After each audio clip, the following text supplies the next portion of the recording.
महाराष्ट्र में भाषा विवाद का मुद्दा और गर्माता जा रहा है। ठाणे डिस्ट्रिक्ट के मीरा रोड इलाके में एमएनएस के कार्यकर्ता प्रदर्शन करने पहुंचे। गैर मराठी व्यापारियों के मोर्चे के विरोध में एमएनएस के कार्यकर्ताओं ने मोर्चा निकाला। कुछ दिनों पहले पार्टी कार्यकर्ताओं ने एक फूड स्टॉल मालिक की पिटाई कर दी थी। इसी के विरोध में व्यापारी संगठनों ने विरोध प्रदर्शन किया था और अब इसके जवाब में महाराष्ट्र नवनिर्माण के सेना के कार्यकर्ताओं ने रैली निकाली। एमएनएस कार्यकर्ताओं ने पुलिस के साथ झड़प की।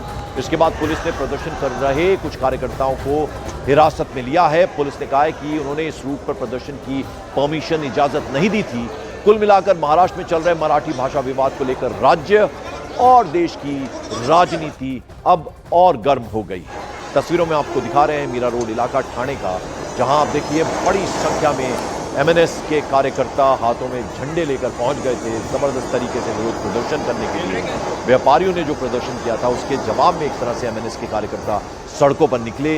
इतनी बड़ी संख्या में पुलिस ने इन्हें रोका, पुलिस के साथ इनकी झड़प हुई और फिर कुछ लोगों को टेम्परेरी डिटेंशन में लिया गया है। और ये तस्वीरें आप देख रहे हैं किस तरह से सियासत इस पूरे मुद्दे को लेकर इस वक्त हो रही है। पहले व्यापारियों ने प्रदर्शन किया, एक पिटाई कर दी गई थी एक शख्स की, उसके विरोध में व्यापारी संगठन एकजुट हुए। अब उनके प्रदर्शन का जवाब एमएनएस के कार्यकर्ताओं ने एक तरह से देने की कोशिश की, लेकिन काफी बड़ी संख्या में कार्यकर्ता टेम्परेरी डिटेंशन में लिए गए।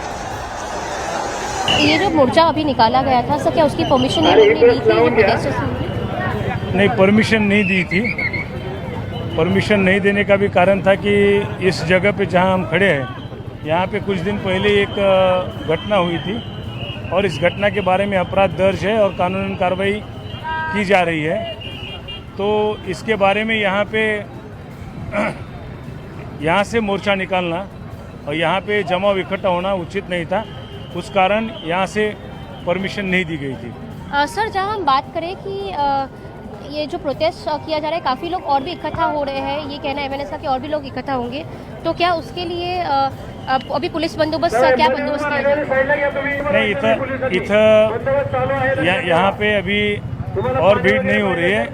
जो डिटेंशन की ज़रूरत थी, टेम्पररी रिस्ट्रेनमेंट की ज़रूरत थी, वो सब कार्रवाई हो गई है और यहाँ पे पुलिस दल सक्रिय है। तो कितने लोगों को डिटेन किया गया? अभी तक 100 लोगों से भी ज़्यादा लोगों को टेम्पररी डिटेंशन में लिया गया है। 3 तस्वीरें हम आपको दिखा रहे हैं, देखिए। महाराष्ट्र नवनिर्माण सेना के कार्यकर्ता, मीरा रोड इलाका ठाणे का, मुंबई से सटा हुआ इलाका ठाणे का, जहां आप देख रहे हैं किस तरह से बड़ी संख्या में विरोध प्रदर्शन करने पहुंचे थे और फिर बहुत बड़ी संख्या में कार्यकर्ताओं को टेम्परेरी डिटेंशन यानी हिरासत में लिया गया। हालांकि कहा गया अधिकारी की तरफ से कि ये छोड़ दिए जाएंगे, तो पुलिस ने फौरन एक्शन लिया। कहा पुलिस के अधिकारी ने साफ की इन्होंने परमिशन नहीं ली थी इस प्रदर्शन की, लिहाजा इन्हें रोका गया। लेकिन आप देख रहे हैं किस तरह से प्रदर्शन करने पहुंचे थे मीरा रोड इलाका ठाणे।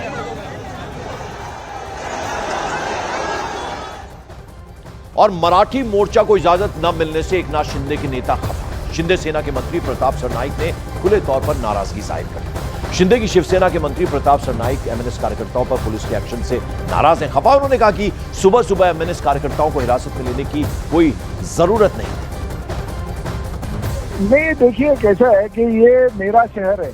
मैं इस शहर से 20 साल से लोक प्रतिनिधि के तौर पे अगर चुन के आता हूँ, विजयी लोग अगर मुझे बनाते हैं, तो यहाँ के हिंदी भाषिकों को, यहाँ के व्यापारियों को, यहाँ के मराठी लोगों को संभालने का और कानून की व्यवस्था कायम रखने के लिए मेरी जिम्मेदारी बनती है। और आज तो मैं राज्य का मंत्री हूँ, तो मैंने जो भी पुलिस ने गलत कार्रवाई की उसके खिलाफ मैं माननीय मुख्यमंत्री जी को निवेदन भी दिया है। मुख्यमंत्री जी से मेरी बात हो गई है, मुख्यमंत्री जी ने उसके ऊपर कार्रवाई करने का मुझे सूचित कर दिया।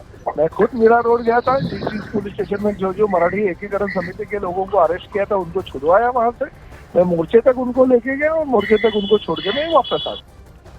इस बीच आपको बता दें एमएनएस कार्यकर्ता पुलिस पर बर्बरता का आरोप लगा रहे हैं, तो वहीं महाराष्ट्र नवनिर्माण सेना के प्रदर्शन पर महाराष्ट्र के सीएम देवेंद्र फडणवीस का बयान सामने आया। उन्होंने कहा कि एमएनएस ने पुलिस ने प्रदर्शन के लिए उन्हें परमिशन नहीं दी थी, इसलिए पुलिस को यह एक्शन लेना पड़ा। देखिए, मुझे ऐसा लगता है कि मैं महाराष्ट्र के मिजाज को जानता हूं।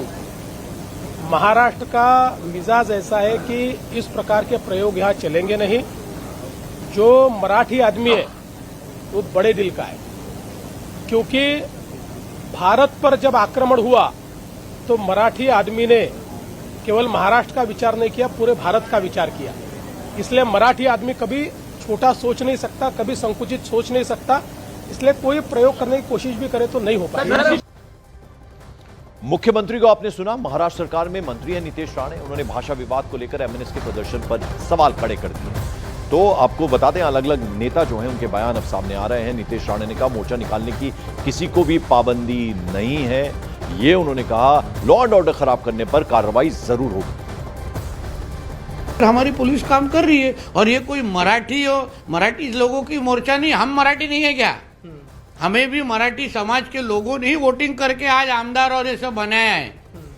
हमारे जो इतने विधायक मुंबई में चुन के आए, सबसे ज्यादा विधायक हमारे चुन के आए भारतीय जनता पार्टी के, उनको वोटिंग भी मराठी लोगों ने ही किया है। तो फिर हम मराठी नहीं है। ये एक पार्टी का मोर्चा है, इसके वजह से पुलिस ने जो उनको समझाने की कोशिश की, मगर उनको उधर तमाशा ही करना था, इसलिए सब आगे हो रहा है।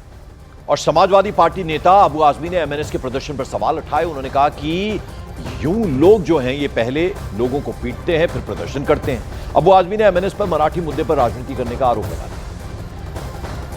शायद अबू आजमी जी उनसे बात करते हैं। सर, एमएनएस जिस तरह पहले नॉर्थ इंडियन को मारती है फिर खुद ही प्रोटेस्ट कर रही है। नहीं, ये तो एमएनएस क्या ऐसा है ना कि इनका दिल बढ़ गया है, इन पे कोई कार्रवाई होती नहीं है। इतने दिनों से उन्होंने, अगर कोई आदमी किसी को झपड़ मार देना उस पर कार्रवाई होती है। इन्होंने लोग जो उत्तर प्रदेश से, बिहार से लोग आए थे उनको मारा, उनकी हत्याएं, कितने लोगों की हत्याएं हुई हैं। इस तरह से जो हुआ है, मैं समझता हूं कि इनके साथ कार्रवाई नहीं होने से इनका दिल बढ़ गया है। मैं समझता हूं कानून सबके लिए एक है, कानून के दायरे में काम करना चाहिए। ये जो इस तरह से गुंडागर्दी कर रहे हैं, अपनी मनमानी कर रहे हैं, मैं समझता हूं फडणवीस साहब को इस पर केस करना चाहिए। उन्होंने खुद टीवी पर बोला है कि हम किसी को गैर कानूनी काम करें बख्शेंगे नहीं। मैं देखता हूं कि फडणवीस साहब क्या करते हैं। अनिल जी, ये प्रोटेस्ट इसलिए हो रहा है क्योंकि कुछ दिन पहले जो नॉर्थ इंडियन था इसलिए प्रोटेस्ट कर रहे हैं, अब मराठी लोग हैं इसलिए प्रोटेस्ट कर रहे हैं। नहीं, देखिए ऐसा कि मराठी हो या जो उत्तर भारतीय हो या गुजराती हो, कोई भी हो, इस देश में सबको बराबर का राइट है। ये किसी को मराठी के नाम से, उत्तर भारतीय के नाम से इस देश में मारा नहीं जा सकता। उधर एनसीपी शरद पवार के विधायक है रोहित पवार। उन्होंने कहा कि ये सब बिहार और बीएमसी चुनाव के लिए किया जा रहा है। रोहित पवार ने कहा महाराष्ट्र में लोग एक साथ रहते थे लेकिन बीजेपी उन्हें बांटना चाहती है। एक बाजू बीजेपी के माध्यम से जो पर प्रांतीय है उनको परमिशन दी जाती है और दूसरे बाजू मराठी लोग जब आंदोलन की सोच करते हैं वहां पे उनको रुकाया जाता है। तो यहाँ पे भेदभाव बीजेपी कर रही है ऐसे दिख रहा है। अभी बीजेपी जानबूझ के ये भेदभाव कर रही है क्योंकि उनको बम्बई का इलेक्शन जीतना है, लड़ना है और बिहार का इलेक्शन भी लड़ना है। उस एंगल से मतलब महाराष्ट्र में जो सब एक इकट्ठा रहते थे, साथ में रहते थे, अभी बीजेपी चाहती है सब अलग अलग वहां पे झगड़ते रहे, डिवीजन वहां पे हो, डिवीजन ऑफ वोट का फायदा बीजेपी को हो। उस एंगल से मराठी वर्सेस नॉन मराठी करने का प्रयास ये बीजेपी के माध्यम से हो रहा है। तो भाषा को लेकर विवाद लगातार चल रहा है। शिवसेना नेता संजय राउत ने निशिकांत दुबे के बयान को लेकर हमला बोल दिया। देखिए क्या कहना है। दुबे को क्या अथॉरिटी दिया है कि यहाँ के हिंदी भाषिकों ने वहाँ बैठकर आप बात करते हो? यहाँ के जो हिंदी भाषिक नेता है, मैं उनसे अपील करता हूँ दुबे का जो वक्तव्य है उसका निषेध करो, आप धिक्कार करो उसका। बताइए आप झूठ बोल रहे हो तो मैं कहूँगा कि आप महाराष्ट्र की मिट्टी में मिलजुल गए हो। कौन है दुबे आपका दुबे कौन लगता है? ये फालतू आदमी है, ये बोगस डिग्री जैसा गुरु वैसा चेला है। तो आपने सुना किस तरह से संजय राउत ने निशिकांत दुबे पर हमला बोल दिया। उन्होंने कहा कि कौन है निशिकांत दुबे, ये कह दिया।